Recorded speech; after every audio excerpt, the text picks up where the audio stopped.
Well, it's yet another episode. Welcome back to the Starbright Podcast. This is episode 5, specifically about CNC, which is consensual non-consent, if you didn't know.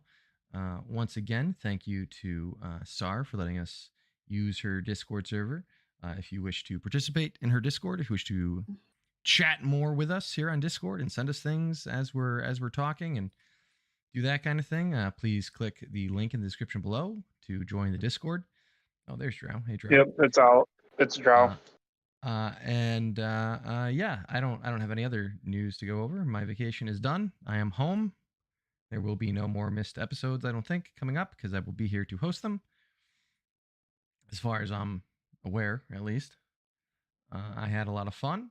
I hope you guys did something constructive in the last month since I've mostly been gone.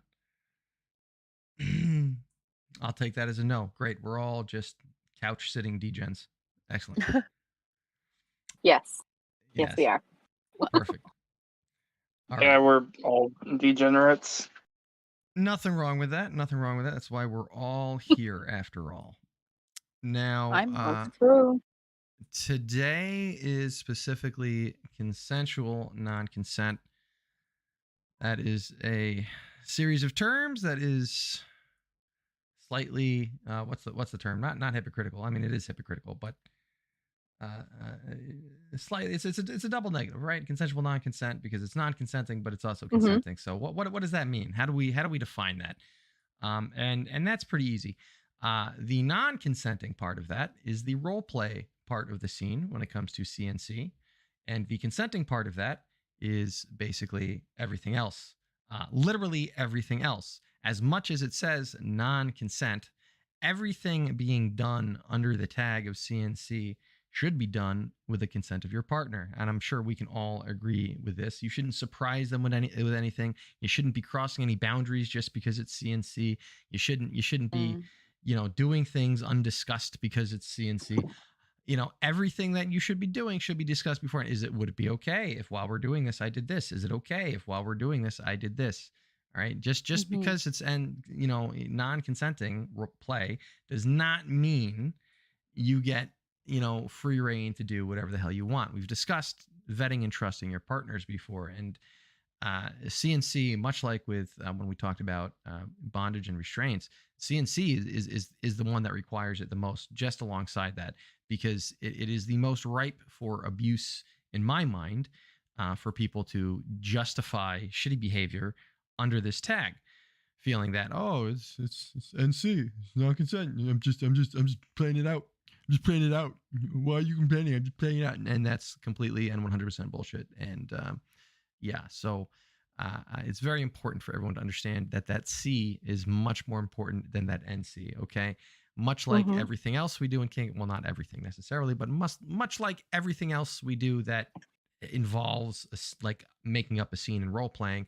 The NC is not the most important part. It is the C. Agreed. I hope no one has a different opinion on that, because Nope. like dear Lord, I hope you listen to the last few episodes. I hope everyone understands that it's kind of super important. Consent is always the biggest element in any BDSM kink related engagement. Absolutely. Oh, yeah. I've seen people use I'm not going to call them sign-in sheets, but I've seen people use, like, not exactly consent sheet either, but like scene sheets that's like, oh, what are we going to do? What does that, consist of? What are like specific boundaries that we're not going to cross here? Like, what are we planning to do? And both people A scene syllabus. Scene syllabus. That would be yes. There you go.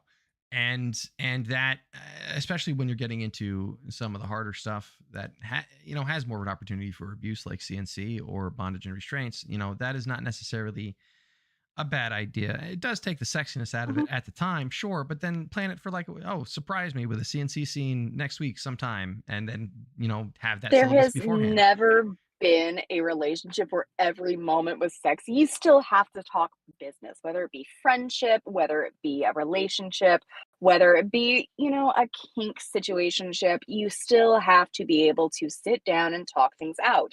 And expecting it to always be sexy or romantic is unrealistic. So yes, you do have to have these times where you sit down and you discuss what the dynamic is going to be. Yeah. So it's super important to have these discussions and understand what the other person's comfortable with and what you're going to be doing. Yeah. Like, I don't want to end up in a scene and have somebody like full on punch me in the face without telling me that that's what their intent is. Yeah. Because I would personally be pretty pissed off. No kidding. Yeah. Yeah.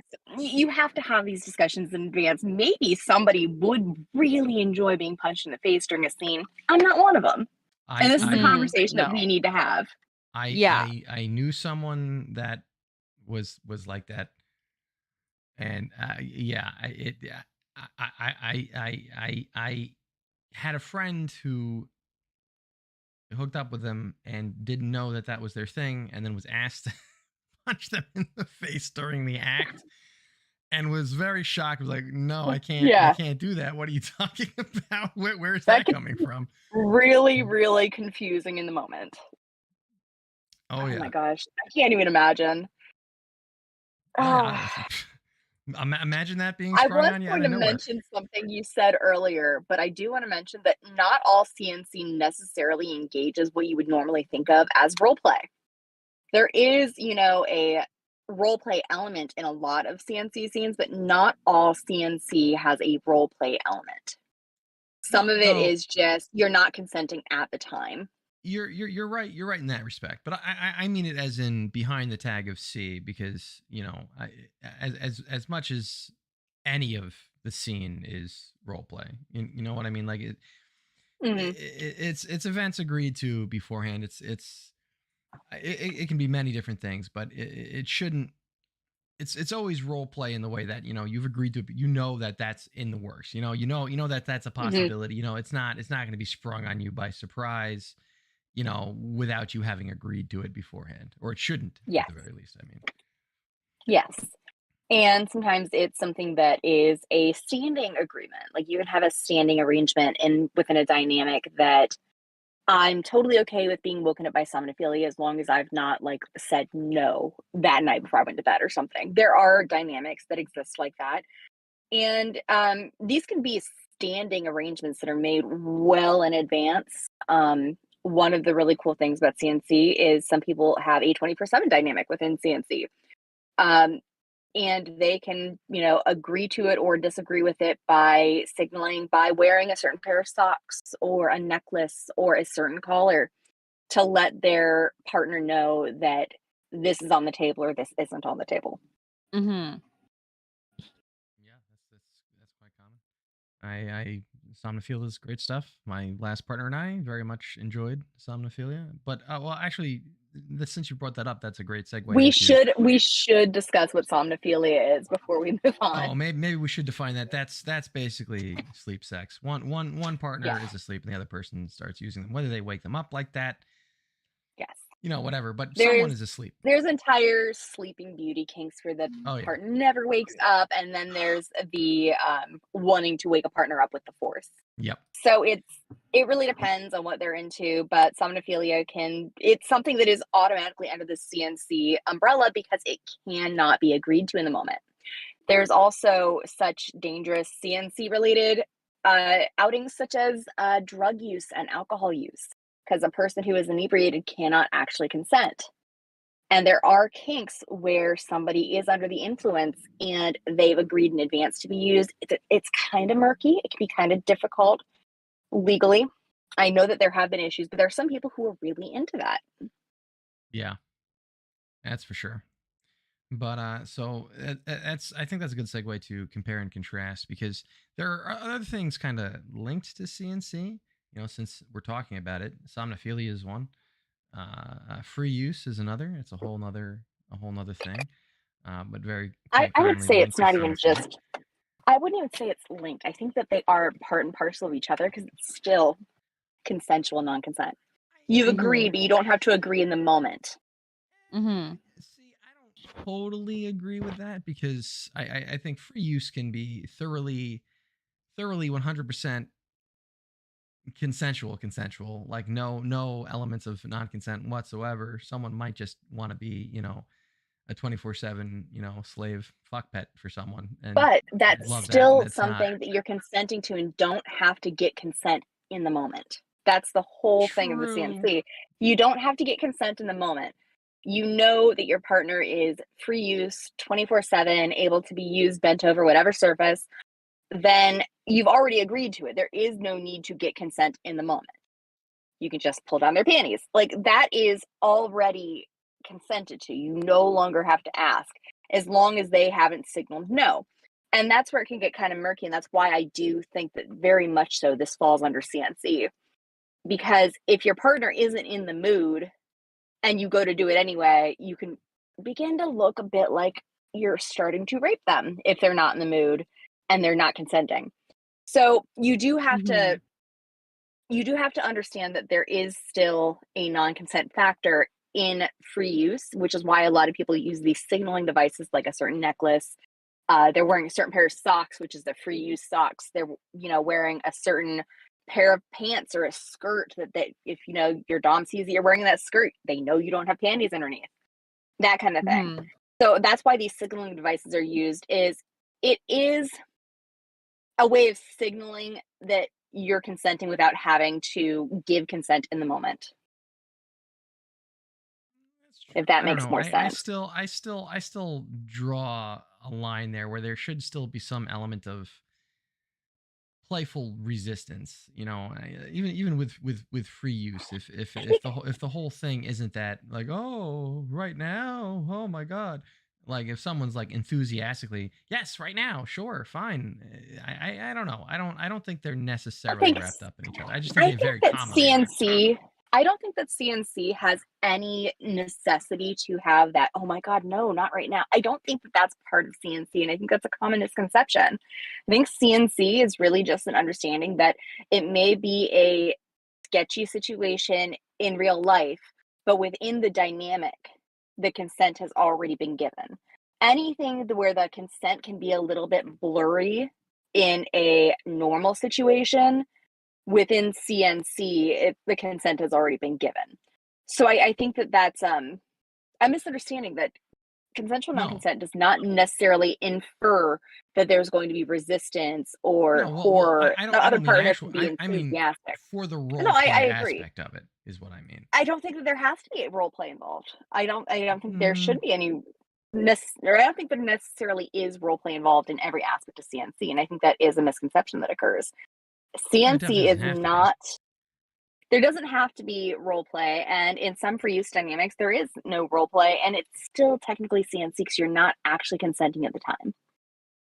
It's still a sketchy consent situation. In a normal relationship that's not kinky, can't just throw your partner on the counter without making sure they're okay with it first. But within a CNC dynamic where free use is agreed to, you've already laid it out that this is something that's okay within this dynamic. The consent has already been given. I draw more of a line there, because I do think, what would be a good way to put this? I don't know. I think there is a line in between CNC and free use, because I have known people that were very much into free use, but very much not into CNC. And being into CNC is not saying that you're into all aspects of CNC or that you're into force. Those are two things. Like, you don't have, or to be into BDSM, you don't necessarily have to be into being spanked. Like, you can be involved in one aspect of the kink without actually agreeing to all of it. What if someone maintains that they're always completely 100% consenting to sex, and that's why they're free use, and there is no aspect where, it's still consensual non-consent. It's still consensual non-consent. Because at that point, you've already laid out that there's going to be consent given, even in situations where consent could be fuzzy. But then where's the non-consent? Well, somnophilia could still be on the table within that. Or they may be, eating a bite of cereal or something and not be able to say no, but they're still being used. There's all sorts of situations within free use where it is technically consensual non-consent. I don't think that it's Mm, really possible to extricate the two. I think that they're part and parcel of the same thing, but there are different aspects within CNC. Free use is just one of them. You don't have to be into all aspects of CNC to be into just free use. Free use is kind of, it can be an intense one, but is kind of entry level compared to like a full on, you know, brutalizing role play. Like they're very far across the spectrum, but free use is definitely still under the CNC umbrella. I draw more of a line. I don't fully agree. I do agree though that, you know, well, as with all of these terms, as I've said multiple times, none of them are concrete. They're all going to mean different things to different people. And there's definitely an area of CNC that is a lot more hardcore than most of the other things you'll see. Much like with bondage and restraint, you know, you can't have the pretty like tie me up in shibari in like a public kink event kind of situation. Or you could have, you know, the brutal hog tie me in your basement dungeon and, you know, use me for, you know, 8 hours kind of thing. So there is a massive difference in the areas under these terms that you can go to. Yes. There But is yeah. there is the get drunk and role play taking me home from the bar against my will. There is, but also within free use, there's also the brutal free use where there is very much so a, you know, rape like element. Yep. But it is still all the same thing. There is no way to fully extricate them, and I will die on this hill. I don't think that it's safe to really extricate them either, because I think that you have to understand that there is a non-consent risk and a danger to just using somebody 24/7, even if they say that they're always consenting. So I think that it's really smart to just bear in mind that there is always need to talk about what's still okay and vibe check, make sure everything's good. Well, yeah. Even, What we you know, talked about at the years beginning. into having a free use relationship. That's what the syllabus, you know, at the start is for. And then obviously you should talk. I mean, and then of course, you know, even though it's CNC, same thing with bondage and restraints, you should still have safe words. You should still have non-verbal safe words. There as well. should never be a CNC dynamic without safe words. If you are in a CNC dynamic without safe words, you are being abused. There is no offense or buts about it. If you are in a consensual non-consent scenario and you cannot full stop the situation, that's just rape. That's all that is. And full stop, it's not a kink. It's just abuse. You need to leave that person. Get away from them as soon as possible. Absolutely. Even if your safe word is just respecting when someone just says, you know, stop, just understanding that they would never normally say that unless they actually mean for you to stop, which is fine. You don't have to use meatloaf as a safe word. I know a lot of people do. You can just respect stop. Yeah, I think it's very important to remember that in consensual non-consent, the line of consent is, if possible, even more stark the second you are told that this is not okay anymore. You need to stop, because this is already very close to being a violation that has already been consented to. The second consent is withdrawn even slightly, you have to kick over into full aftercare. And the aftercare with CNC is generally a lot more intense because it is by necessity more intense. So maybe we can move into even better defining this. So what like actually is CNC? What are we talking about here? Like what is the essence of CNC? I discussed this a little bit earlier too. Yeah, I think there's an even better way to maybe put this. And well, everything we've discussed so far tonight, generally, is it all falls under the umbrella of power exchange. Power exchange would be one of the big granddaddies here of kink related areas. And what power exchange is, just to give you a quick overview, is someone giving up their power in something, mentally, physically, their right to make decisions for themselves in some manner, essentially, and handing that to someone else. And CNC, being a subset of that, is someone handing over their power to make decisions about when to initiate sex, essentially, over to their partner, and giving it up to their partner. So then it's no longer your choice. Doesn't matter that you want to have sex now or not. It's now your partner's choice. You have given that power to them. And that is essentially the definition of CNC, which I know, Mouse, you were very stark about, and why you consider free use under that. And in that manner, you're right. But that if we'll die on that hill, I think it's very important to keep it under the umbrella of CNC, because I think that it can get into dangerous territory if you don't. Yeah, I respect that.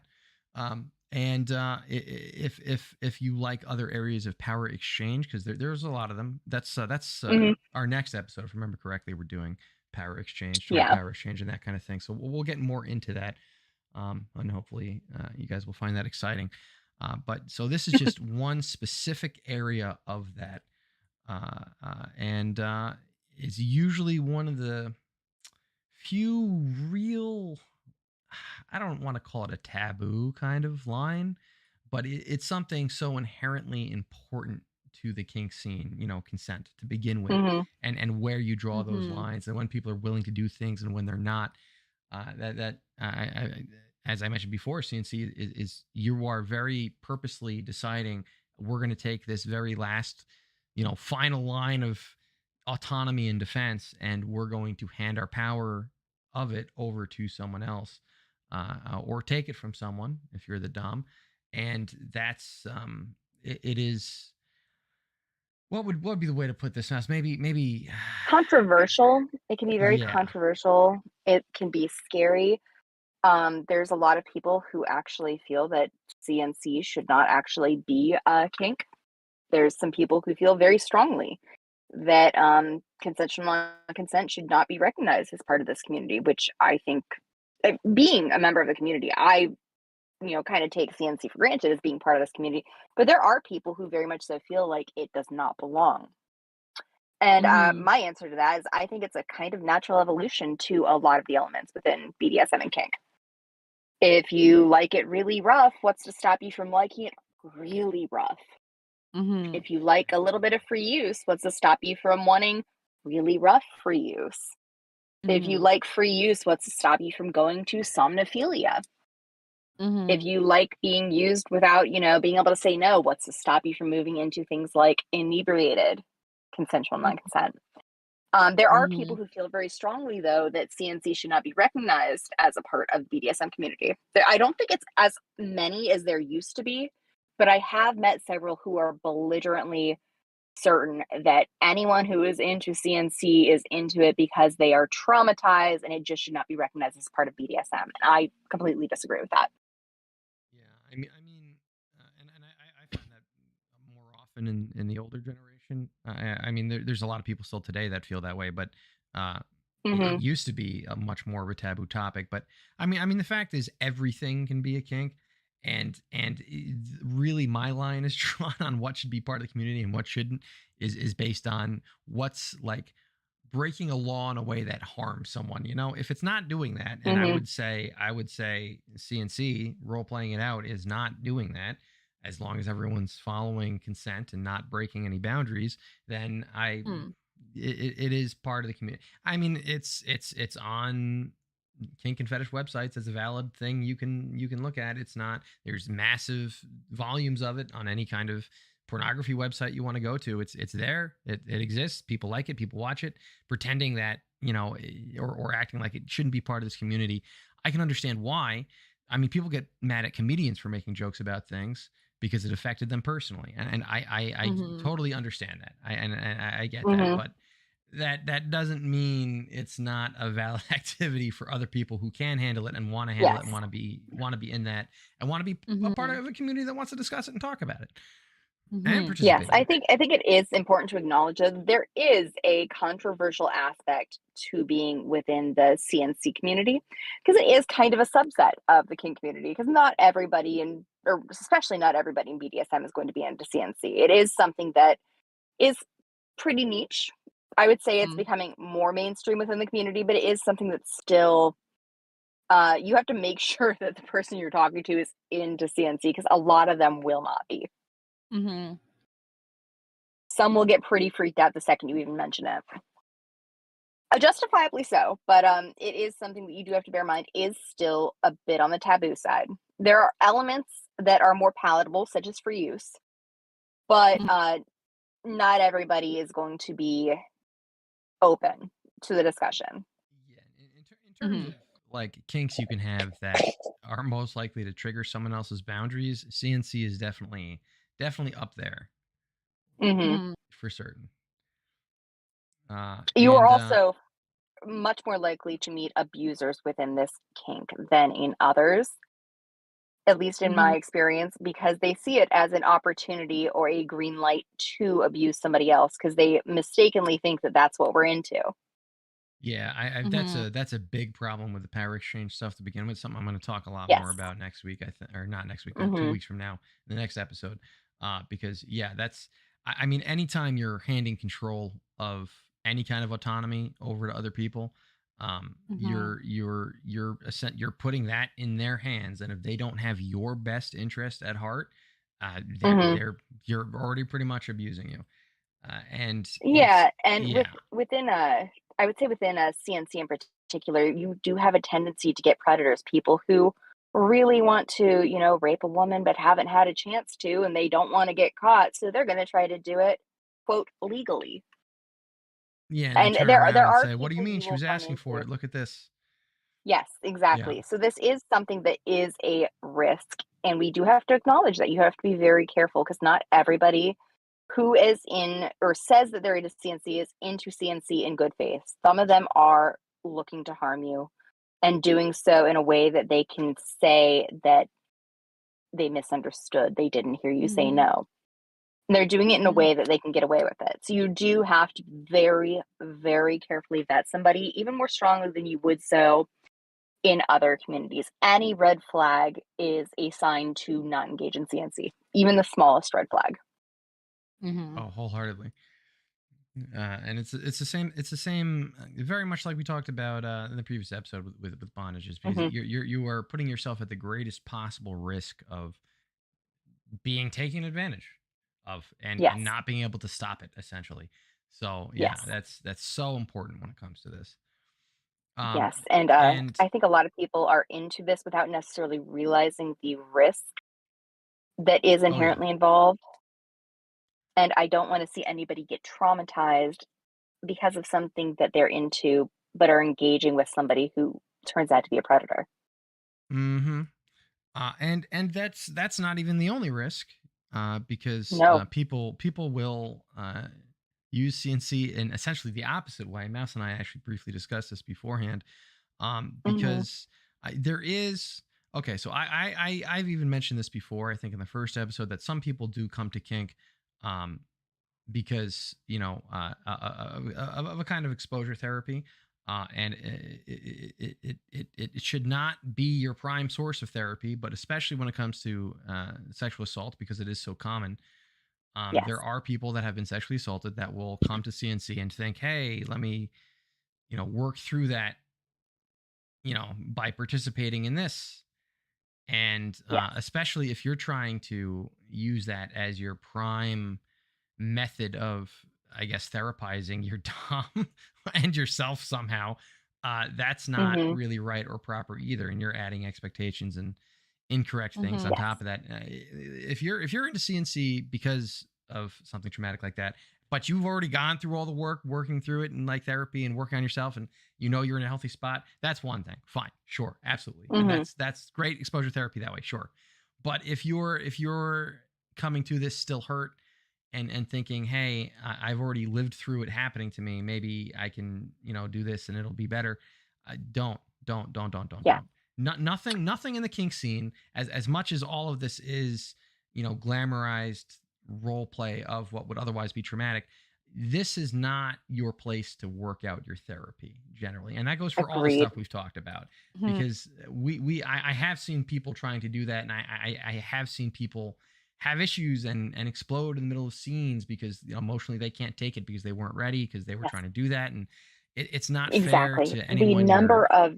The number of DOMs I've spoken to that talk to somebody and we're going to hook up with them, and they had indicated they were into CNC and everything seemed okay, but when the scene started, immediately the trauma became evident. They had not discussed the fact that they had been recently assaulted, and had not mentioned that they were intending to use this as exposure therapy to try to get over it. In doing this, you are traumatizing the dom in question. You are harming yourself. This is self-harm. This is not helping yourself. This is self-harm. And you're doing something that is just not safe for anybody. How do you know that the person that you're trying to hook up with doesn't also have trauma that you're re-exposing them to? If you are not coming to this in a good place, you shouldn't be coming to this scene at all. You are very likely to harm yourself or somebody else if you don't do the work and make sure that this is something that you are okay, safe, and comfortable with before entering the scene. A dom is not your therapist. A sub is not your therapist, and you cannot put that expectation on them. And that goes for everything. That's not, it just happens Exactly. to be rife in CNC, but Yes. well, in all kinds of TPE, but yeah, Mhm. it's, yeah. And it can be a problem. So it's just, well, I would argue that pretty much everything in the scene can be very rife for abuse, because I mean, the whole thing is that Mhm. we're doing things that we are knowingly atypical or against expectations. That's what makes them kinky. you know Yes. So, like, and anything like that, you're opening it up to the possibility of someone being hurt. And I mean, and here's Mhm. the thing: none of us are here to hurt someone else. I mean, beyond what they ask for, of course. But I mean, technically, right, yeah. right. Like I'm a sadist, but I'm not here to like permanently injure your emotional being. You know what I mean? That's not, no. We People are all want to into the have fun. permanent injury, but we're not here to do it maliciously Right. or There you without go. consent.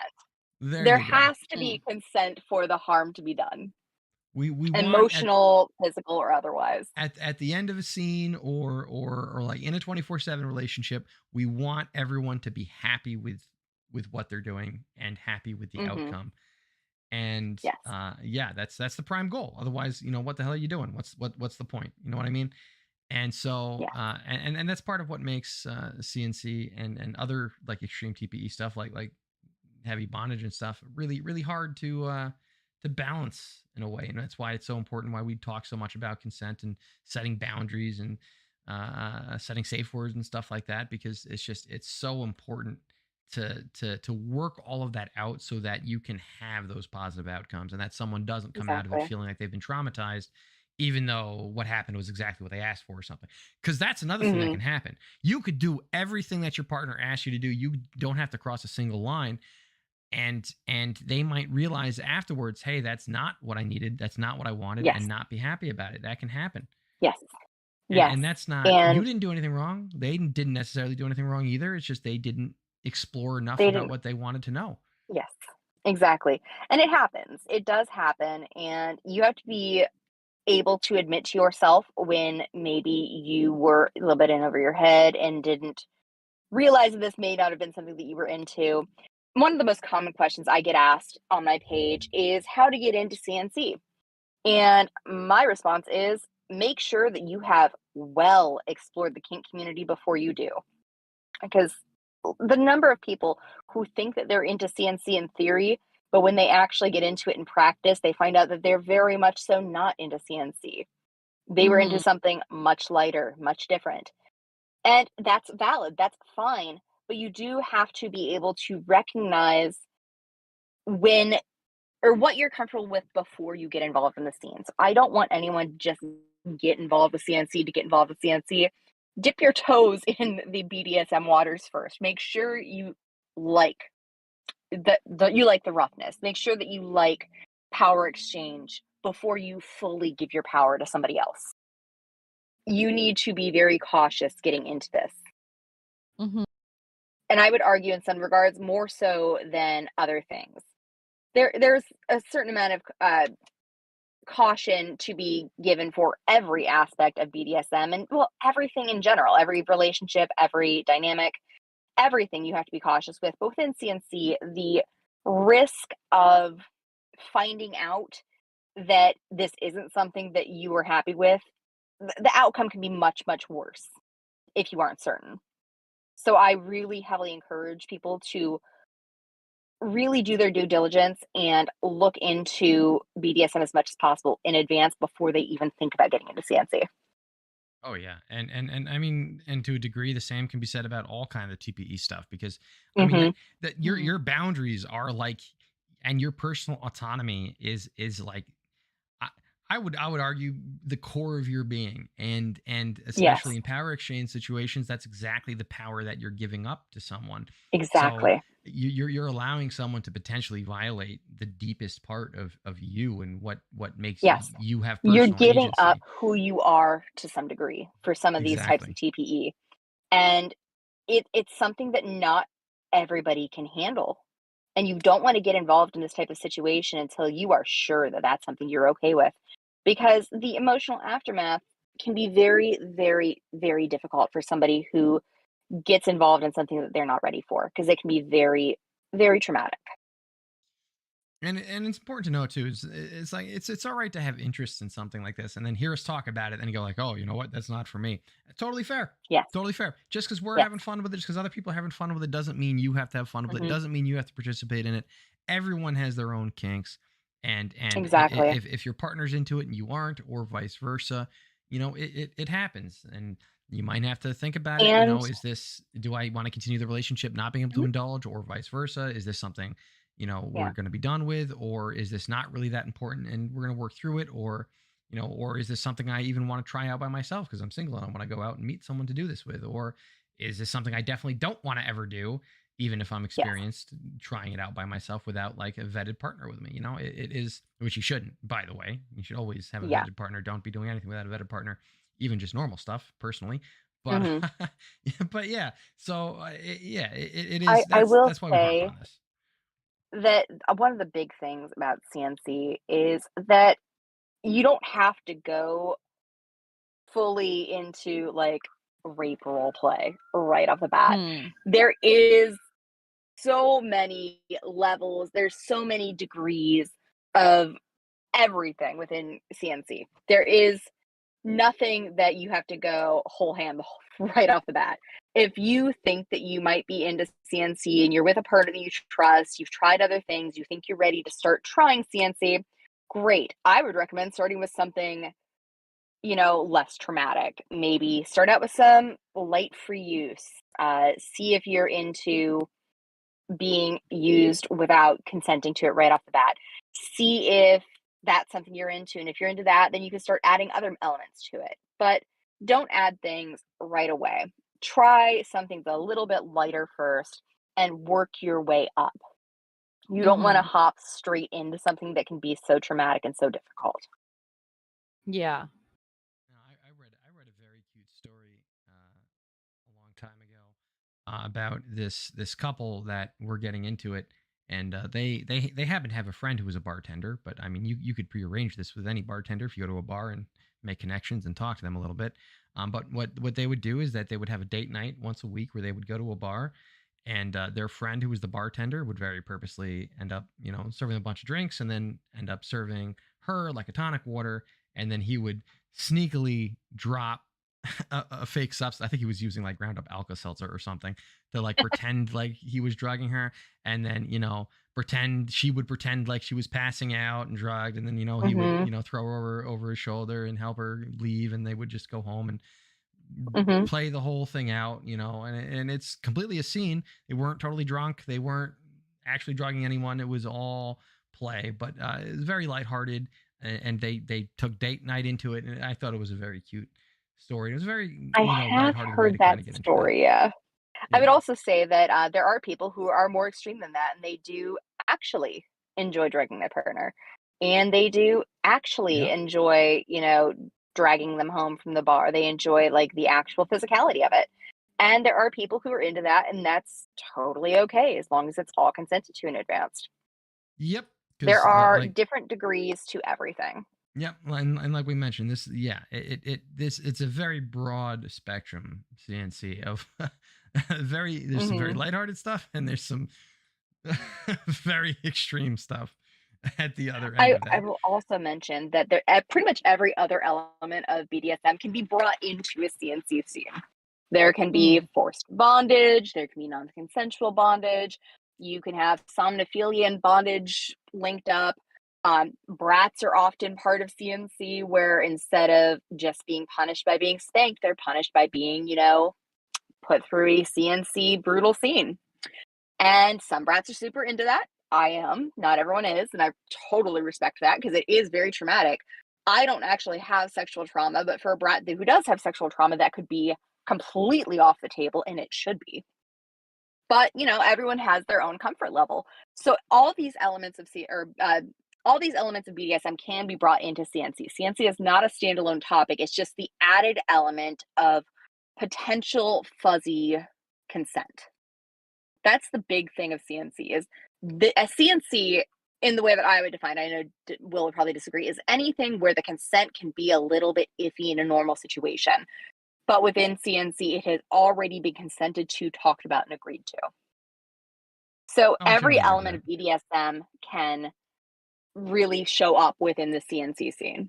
I don't think there's anything that couldn't show up in the CNC scene. I've heard of water sports being brought into CNC, where Dom was forcing a sub to urinate in front of them or something like that. I have heard of all sorts of things being brought into CNC. Also falls under, and if that's something you're into. Much like humiliation and degradation, it's usually part of other scenes and not ever, by itself, generally. Exactly. A lot of these things that even would be standalone otherwise, they do show up within CNC because people just enjoy being forced to do things. Something that they already enjoy might be even more exciting if they're being forced to do it. Yep. And that's the whole thing with power exchange, right? Whether it's CNC or bondage and restraint, right? There's a whole thing about giving up your power to someone else, and some people find that very, very, very, very freeing. I did. Sorry. No, go ahead. My ADHD ass is getting ahead of myself here.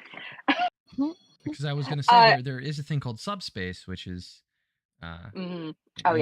which is very much linked with TPE, and we haven't actually spoken to subspace yet. No, not yet.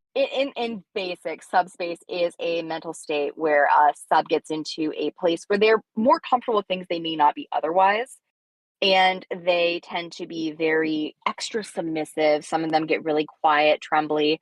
It really depends on the sub. Every subspace is a little bit different, but once you're in subspace, you tend to be a little bit extra vulnerable. But that's just the cliff notes.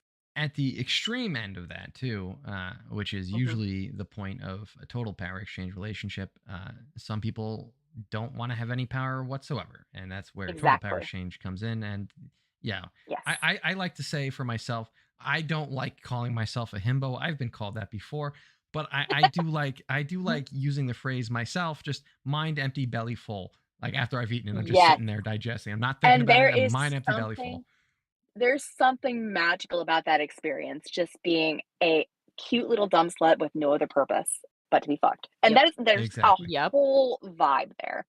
It really is a great feeling for some people. Not everybody likes that, and that's totally fine. But subspace, you're just empty-headed slut, and it's fine. At least for me, that's what it is. I actually made a joke religion in my server. I call it Church of the Dumb Slut. Can get you all into it. Basically, our missionaries are dominatrixes. You'll love it. Anyway, that's awesome. Yeah, Church of the Dumb Slut, because I call myself a dumb slut all the time. So it's not an insult, it's just what I call myself to be funny. Well, yeah, exactly. Anyway, I was going to say, look. My memes really are what I'm like. Like, I don't make anything up. That is just who I am. Pre-cum lip gloss? My memes really are an accurate reflection of the amount of just insanity that goes through my mind all the time. So I was going to mention, and this actually came up in my server, that's why I remembered it. There are doms who are really, really, really into watching their subs cry. And this can be a huge taboo for some people, where they just cannot understand making somebody who is completely reliant on you cry. But within CNC especially, I find that this is incredibly common. It is something that I would say like more than half the people within the CNC scene that I've spoken to have indicated they're very much so into watching their subs cry. Especially if they're the reason for it. So this is something that can be very taboo for some people, but is commonplace in this community. I'm pretty sure that if I had to guess, I'd bet that either Will or Drow is into crying. Statistically, one of them probably is. Mm-hmm. It's just very, very common. Because of like utter abject like humiliation or sadness. It depends. Listen, if someone cries because of pain, if someone cries because of pleasure, if someone that I can no, I'm a big softie. If someone is like legitimately crying and it's not like if I wasn't like asked to make them cry, that's one thing. If you want me to make you cry, sure. But no, if someone just like starts fucking sobbing, no, that's stop everything. Okay. Cuddle them, make sure they're all right, find out what the hell's going on. Mm-hmm. Yeah, because I don't are cry exactly unless the I'm. opposite, though. I get that. I guess I don't know. Yeah. I don't cry unless I'm like objectively like falling apart. So like to me, someone crying means there's something very seriously wrong, and not even like fun in the scene wrong, but wrong. Unless I'm warned in advance, hey, I like to cry, make me cry, please. And then like that's as a member of Team Crybaby, I can assure you not every time I cry is for a good reason. It's a thing. But I was actually discussing this earlier. One of the number one requests that I get, and I don't even create content, but people ask me constantly for photos of me crying because they know I'm into CNC. Yeah. They assume that I have them. I do not actually have these photos, but people ask me for them at least once a month. I get a request to post a photo of myself crying. And for whatever reason, in CNC, this seems to be incredibly common. I have spoken to content creators in other niches, and I honestly have never spoken to somebody who ran into requests for crying pictures as often as I do. Huh. But my, time in the scene has taught me that apparently it is just extremely common within CNC specifically. I mean, I've never. I assume that there's a I'm certain. On the dumb end, so. Yeah, I assume it's on the spectrum of sadism where they just enjoy seeing you cry because they've inflicted pain. I'm assuming it's somewhere on the sadism spectrum. Well, like I said, I don't mind that if it's because of like the pain that I've caused. Sure, absolutely, great, fantastic. Yeah. But I don't link the crying to CNC. Just to sadism, I think is different. Linking it to sadism, that I understand. More often within CNC. I would classify it more as a sadism element, but I see it so much more often in CNC than in other fields. And I want to bring this up because I didn't really run into a whole lot in other BDSM areas anywhere near as often as I do within the CNC community when I'm speaking to other people who are into CNC. Much more often will I run into somebody who is openly into subs crying, openly into tears, openly into not even just streak makeup, but actual tears. Huh. It's not something I ran into a whole lot until I got into the CNC community really big. Oh, yeah. I don't know. That's just something to bear in mind. Interesting. I do seem to find more of certain groups of people within the CNC community than other places within BDSM. Well, I was going to link it too because we mentioned feeling like just a dumb little slut too, because a lot of CNC also brings in objectification, right, which is a whole other kink. Mm-hmm. Oh yeah, sometimes want to be objectified by their partner, which I don't. There's nothing wrong with that. And that's also a big part of it. It doesn't necessarily have to be. No, it doesn't have definitely to be. There's definitely elements of CNC where it's you're into the person as the whole person, but then there's elements where it's just an item that you coveted that you wanted to take. Well, yeah, I mean, there's definitely both there. I mean, I like using objectification more towards the TPE end of that, where if the person does want to be brain empty, objectifying them is a very good way of helping push them, towards that. And so CNC That's and very free use true. and all of that, objectification, humiliation, degradation, if they're into that all like plays together to help someone go brain empty, in my mind. Yeah, I think that's definitely true for many people. So my favorite combinations. But yeah, I don't know that I have anything else specifically to go over with CNC. I don't know if we really missed anything or didn't cover something. It's not. I feel like I'll probably remember something later because I keep thinking I'm forgetting something important, but I can't remember what. I hate that feeling. It's the worst feeling. It I is, don't consent to but that like feeling, but I get it all the time. my ADHD experiences this feeling every day. Drow, how do If you feel I about CNC? You haven't. I don't think you've said anything this whole time. You even there, you son of a bitch? he was here for a bit, but I don't know if he's still paying attention. Apparently not. Tisk tisk, Drow. Think- Tisk tisk. Think we might have lost Drow somewhere along the way. Apparently. Yeah, I don't know. Well, what about you, Liv? Since you're like one of the, getting into the kink scene, do you have any questions? Do you have anything you want to know about this that we didn't answer? Any questions that you might have? I think I pretty much got like the basics of it covered because I mean, like I said, that's kind of something that like we kind of like I think we've done like the basics of it, like a lot more of the free use and stuff, but we haven't really got into like a lot of the like whole CNC aspect of it. But like I definitely want to because like I said, like if I was gonna do it with anybody, he's like the one person that I trust to do Yes. it with. So like it's just, but yeah, no, I've kind of just been like listening in on this one because like I said, I don't really have many many things to say about it because it was just interesting to like learn about it and stuff like that. So I definitely like learned enough about it to like kind of slide into it like a little bit better and stuff like that and kind of have a better idea of like what it is and like so yeah, I don't know. It can be a pretty big and overwhelming topic for a lot of people, especially just getting involved. Yeah, But, exactly. I think the important element to bear in mind is it's really just anything where the consent can be a little bit foggy. Exactly. And we Yeah. honestly do that like subconsciously even just because like our rhythm is just so well with each other that we can kind of just slide into a lot of different things and it just like a lot of different things just kind of end up happening for us and stuff like that. And like we just kind of know that the other person is going to be comfortable with it. And like if at any point one of us isn't comfortable with it, then obviously that's when we're like, stop, check in, decide whether or not we need to continue or stop the scene kind of thing. So yeah, it's yeah, but it was definitely interesting to like dive into like more detail.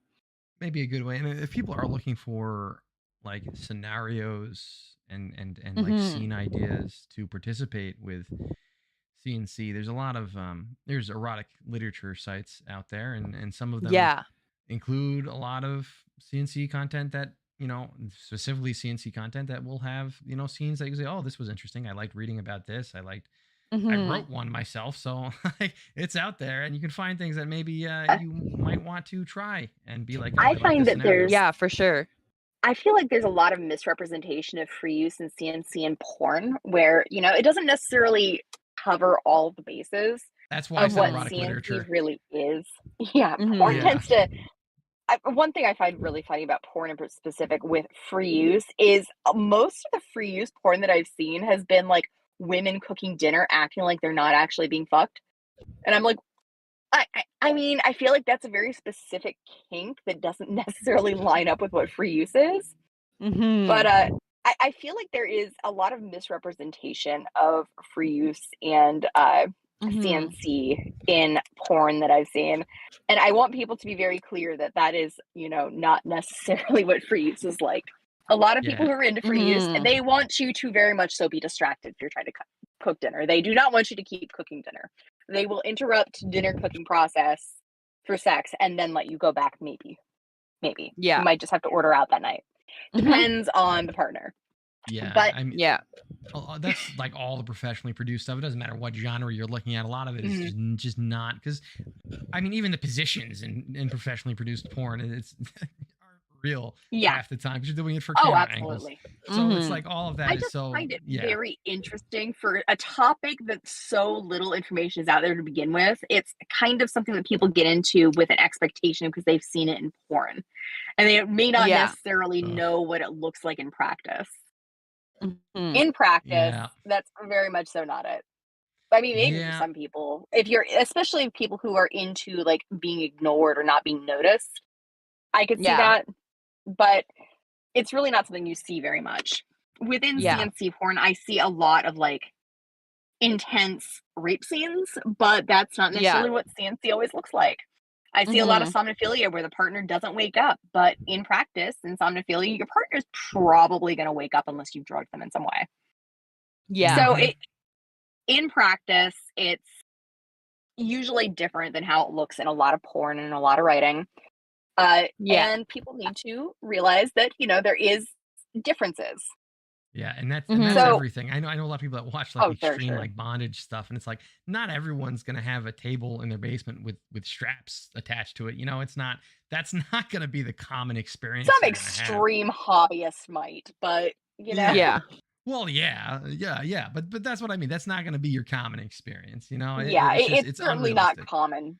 Most people, make do with what they've got, or they have something they picked up at the local porn shop or something. It's not going to be like a full dungeon in most scenarios.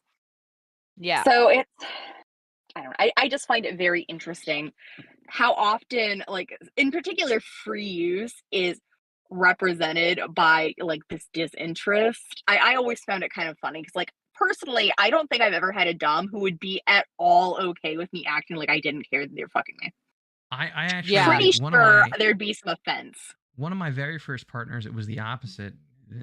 She wanted me to use her, but she wanted me to act like I didn't care about what was going on. So I would be like reading a book or like talking to a friend while using her, and she loved that because that's like peak objectification. You know what I mean? Like she's not even there as a person. It's objectification. It's also like degradation in a very specific way. But like the opposite being true, like the sub not noticing the doms using them. I've always thought that one was kind of weird to show up in free use porn, and specifically that was like the main free use porn that I've seen. No, that's the most dominant thing you could do is like pretend like you don't care, like you're not even noticing. Like, it really is.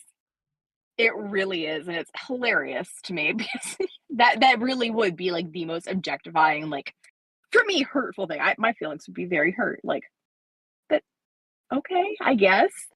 But I mean, there's definitely people who'd be really into it, but not. It's definitely a niche thing. It's not something everyone would enjoy. But the other thing I want to bring up is there's some pretty good. I mean, with everything, you have to be very careful about where you look. I've actually found some pretty good CNC resources on places like Reddit. Not everything is good, of course. Like some of it's really sketchy. But I have actually found some fairly good resources through places like Reddit because they've had like scenarios, they've had stories of how, XYZ couple is, using their vacation time to plan a CNC experience, things like that. I found some of that very interesting and very helpful. There's been stories about how somebody went out with their partner, they were swingers, and they pretended to drug or actually drugged their partner's spouse or their friend's spouse and took them home, or stories of a couple of people who, there's a bartender who hosts a CNC night where you can actually drug or pretend to drug your spouse and take them home, but it's all consensual and agreed to, and it's all people who know each other. I've seen things like that. So, I mean, there's good resources if you know where to look. And like everything we've talked about in all these episodes, don't just hold our words up as, the be-all, end-all of what kink is, just because Mouse and I have been in the scene for a long time, and Drow to a degree as well, I believe, as long as us. Like, we're just people. We're just people. We do have some knowledge. We're trying to share that knowledge, trying to help you guys, anyone who watches as you've seen tonight, Will and I don't even always agree. We've been in the scene for a while, but we will have disagreements on things. And this is far from the first thing that we've disagreed on. I don't like labels for this reason, because it's going to mean different things to different people. It's great. It's great, like in a sociological way, to get an idea of what you're talking about down. But the boundaries are always going to be different for different people, depending on your subjective point of view and what you've experienced and what your education on it is. And it's just, we can all just generally agree on what it is, and we know what we're talking about, and then there we go. We don't have to nail it. No, this is what it is, and it has to be that way for everyone. No, there's certain things that are, but this is not one of them. Yeah, exactly. On all of this, do your own research. Go out, as Mouse was saying. There's other resources. I'm sure there's lots of probable good stuff on Reddit and different subreddits. If you look at the right subreddits there, but there's whole websites dedicated really to this. Sketchy CNC subreddits, but some of them are really good. Obviously, if you see something that looks like it's probably illegal, you're probably not wrong, and don't do that. But yeah, just be careful, especially with CNC resources, because there is a potential for illegality there. Be cautious. Don't do anything that you know is illegal and will definitely be illegal.